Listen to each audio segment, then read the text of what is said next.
Шүүх засаглал гэдэг мэдээж том ойлголт. Түүнийг бүрдүүлэгч нь хүн. Тэдний дотор сайнтай муутай бүгд багтана.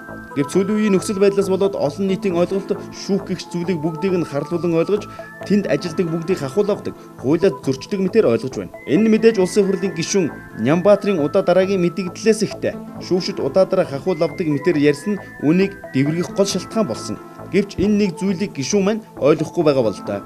Шүүгч гэдэг нь хувь хүн, шүүх гэдэг нь бүхэл бүтэн засаглал юм шүү дээ. Мэдээж авилга, хээл гахуул авсан шүүгчид хөрөнгө орлогынхоо их үүсвэрийг тайлбарлаж нотолж чадахгүй байгаа бол тэдний шалгаж, гин буруутан тогтовдол зохих ялыг нь өөрүүлэх нь зүйн хэрэг. Гэвч хэн нэгэн улс төрчийн богино зайны улс төрөөс болоод нийт шүүх засаглалд итгэх иргэдийн итгэл суларч зайшлаад алдагдах эрсдэл байна. Нямбаатар гэдэг хувь хүн энэ мэт зүйлсийг дэлгэсэн нэг талдаа маш зөв үйлдэл. Харамсалтай нь үүнд маш хянуур байх хэрэгтэйг л ойлгохгүй байх шиг. Шүүхийн ерөнхий зөвлөлийн хэвлэлийн албанаас мэдгдснээр бол Нямбаатар гишүүн яриад байгаа шиг шүүгчдийн хөрөнгө оруулалтын мэдүүлгийг 30 минут ил болгоод бусааж авсан зүйл байхгүй юм билээ.